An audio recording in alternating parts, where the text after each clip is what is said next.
Assalamualaikum warahmatullahi wabarakatuh. Halo teman-teman, jumpa lagi dengan Om Tris CMKM. Teman-teman, sampai saat ini masih banyak yang ingin tahu tentang pernik-pernik apa saja tentang dalang milenial Ki Akbar Salam. Sebenarnya hampir setahun lebih saya mengikuti Mazda, itu banyak video-video saya yang sudah menceritakan sedikit-sedikit, tetapi tentunya tidak semua melihat video saya. Untuk itu tidak ada salahnya saya akan menyampaikan selayang pandang tentang idola Anda, Mazda Akbar Salam ya. Mazda Akbar Salam, dalang milenial dari Kabupaten Nganjuk, Jawa Timur yang sekarang lagi viral, lagi terkenal. Untuk itu saya mulai dari sini. Pertama kali saya ke Astabrata ya. Tentunya akan ketemu seorang kakaknya ya. Jadi Mas Akbar Salam tidak bisa lepas dari seorang Ki RM Badar Alam SSN MSN.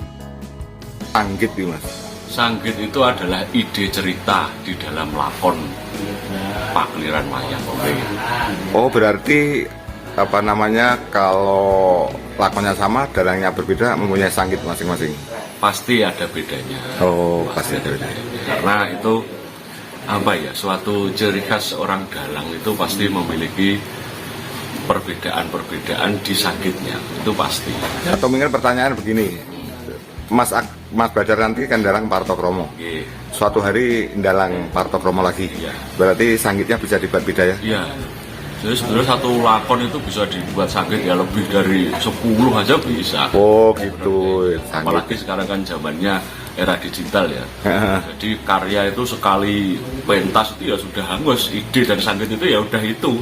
Kalau besok dibaleni lagi Partokromo lagi, ya podo koyo wingi. Itu teman-teman, pertama kali saya datang ke Astabrata tidak sengaja ketemu Mas Badar Alam. Ternyata tidak tahu, akhirnya saya todong, ternyata memberikan jawaban yang jelas. Yang saya tanyakan tentang sanggit seperti itu. Jadi dalang itu dalam lakon yang sama, sanggitnya berbeda-beda, ide ceritanya berbeda-beda. Jadi kalau ada lakon ini, dalangnya ini kok tidak sama, itu ternyata namanya sanggit. Itulah kesan pertama yang saya dapatkan, dan akhirnya saya sebenarnya agak intens juga sering berkomunikasi bahwa Mazda Badar Alam itu selain dalang itu cocok menjadi seorang guru. Karena dikala ditanya oleh siapapun yang sebenarnya tidak punya kemampuan sama sekali, hanya sok tahu, beliau menjawab dengan ikhlas dan menceritakan secara keilmuannya seperti itu. Kemudian izinkanlah saya tetap menceritakan tentang ada kaitan dengan Mas Akbar Salam yang selalu ditanya ya. Orang selalu ingin bertanya tentang apa saja. Saya hanya akan bercerita sesuai dengan gambar yang ada saja teman-teman. Ini jadi cerita saya tentunya ngalor ngidul, tapi paling tidak bagi Anda yang pengen mengetahui tentang Mazda, paling tidak saya bisa memberikan sesuatu yang akhirnya bisa dimengerti oleh para netizen dan para fans. Teman-teman, yang saya ceritakan itu sesuai yang saya tahu dan sesuai dengan yang saya ingat saja, bahwa akhirnya ternyata Mas Badar Alam, dulu saya sering komunikasi, Anda itu pantas jadi dosen. Akhirnya sekarang alhamdulillah betul-betul menjadi dosen di ISI, alhamdulillah ya. Selain sebagai dalang tentunya menjadi dosen. Kemudian tentang Mas Akbar Salam, saya kira tidak akan bisa dijauhkan dengan Mas Badar Alam, karena masa kecilnya Mas Badar Alam itu bersama-sama. Jadi oleh Bunda Fitri Kusuma itu sebagai seorang tua yang ternyata orang tuanya itu lulusan daripada UNER. Bu Fitri ini adalah sarjana perpustakaan, dengan Pak Baroknya itu sarjana politik.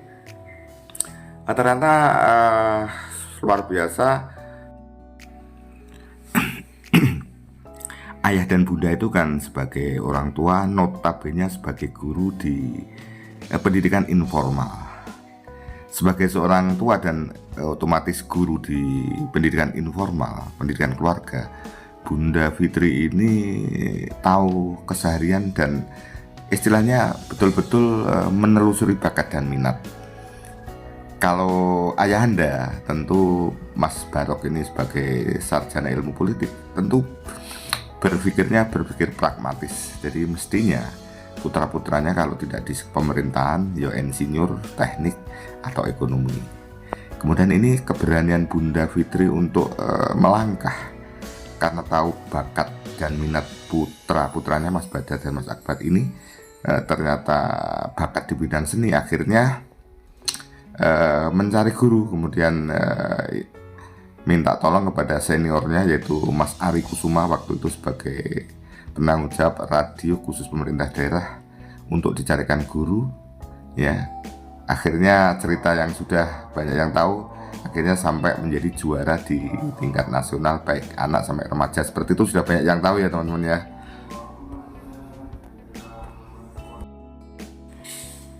Kemudian ini hal penting yang perlu saya ceritakan, saya baru dapat informasi kemarin ya teman-teman dan sahabat dimanapun Anda berada, bahwa sejak kecil kan sudah mulai mayang ya, bahkan juara anak-anak sampai juara tingkat nasional kan masih SMA, akhirnya menjadi terbaik dan dalang mumpuni. Biasanya kalau sudah seperti itu, seniman itu langsung percaya diri, ternyata sudah terkenal, akhirnya bisa mencari duit ya, mendapatkan duit. Akhirnya biasanya sekolah itu ogah-ogahan ya, sekolah tidak penting, apa yang saya tuju sudah tercapai. Kemudian apa yang terjadi teman-teman? Ternyata ini yang banyak belum tahu, yang perlu saya sampaikan.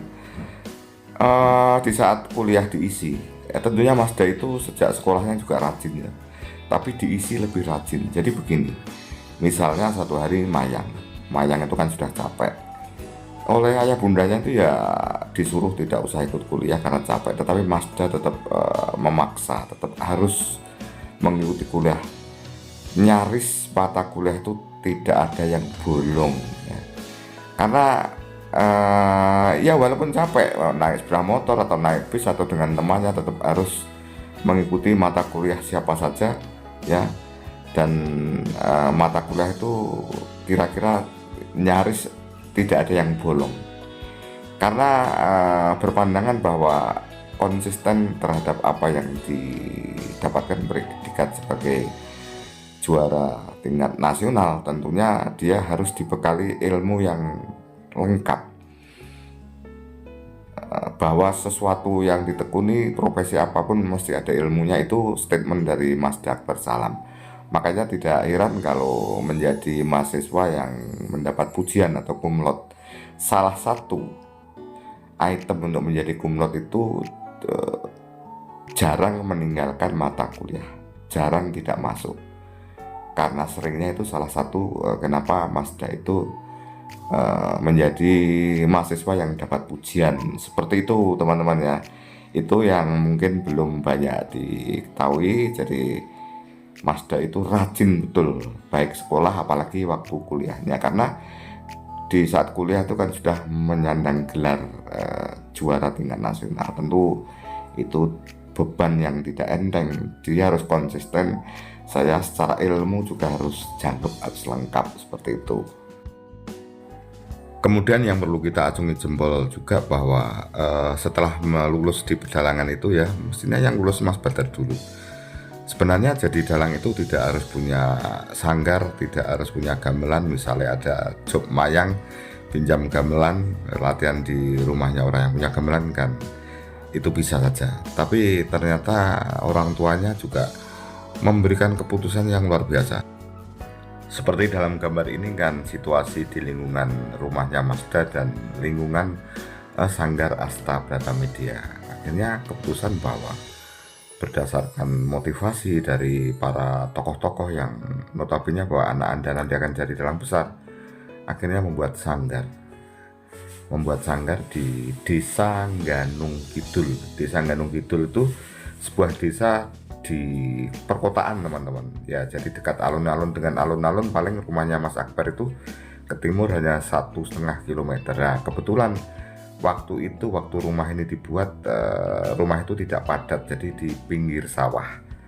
Rumahnya Masda itu di sebelah utara jalan menghadap ke selatan, itu sederet rumah ya, rumah-rumah baru. Kemudian di selatannya adalah sawah. Sehingga kalau didirikan Sanggar Asta Brata di sini ini, Sanggar Astabrata itu tidak begitu mengganggu masyarakat karena di sebelah selatannya adalah sawah dan sekarang sudah ada perumahan. Ini keputusan yang luar biasa ya, jadi akhirnya tonggak sejarah Nganjuk yang komplang lama tidak ada dalang terkenal, kemudian tentunya bahwa peran orang tua juga sangat menentukan untuk memotivasi bakat anaknya, bakat putranya. Ini seperti ini Sanggar Astabrata ya, ini didirikan, ternyata manfaatnya sampai sekarang sering digunakan untuk mayang virtual juga selain untuk latihan-latihan. Dan ini jarang terjadi karena memang kan bukan dari apa ya, orang tuanya bukan dari seni itu. Jadi keputusan membuat sanggar ini satu keputusan yang luar biasa, yang semula ayahnya itu berpikiran pragmatis tentunya kalau putranya nanti besar sekolahnya di kedokteran, di teknik, di ekonomi atau di pemerintahan. Ternyata keberanian sentuhan tangan dingin orang tuanya menelusuri bakat dan minat putra-putranya, akhirnya apapun ya, namanya Mazda menjadi terkenal dan banyak dikenal orang, banyak fannya, banyak yang mencintai, termasuk kontribusi Nganjuk banyak dikenal juga karena Mazda Akbar Salam. Seperti itu teman-teman. Jadi kalau dulu mungkin jadi apa ya, jadi ahli ekonomi, jadi insinyur, mungkin Nganjuk tidak begitu banyak dikenal. Itu yang penting. Akhirnya seperti ini yang bisa saya ceritakan sementara teman-teman. Suatu hari akan saya ceritakan yang lain lagi. Tentunya masih banyak ya. Yang jelas Mazda sebagai seorang yang mulai banyak dikenal, mulai terkenal, banyak penggemarnya, tapi tidak lupa dengan belajar. Akhirnya dengan ketekunan belajar, salah satunya rajin mengikuti kuliah. Walaupun capek, akhirnya mendapatkan lulusan dengan pujian atau cum laude. Seperti itu yang bisa saya sampaikan. Ini baru saya dapat 1 hari kemarin. Seperti itu perjuangan Mazda Akbar Salam. Maka terkadang kalau perjuangan seperti itu ada orang yang ya kadang-kadang bernegatif feeling. Tentu saya sebagai konten kreator berusaha ingin menepis bahwa apa yang Anda katakan ternyata itu tidak benar. Itulah teman-teman yang biasa saya sampaikan ya. Mudah-mudahan ada manfaatnya. Terima kasih.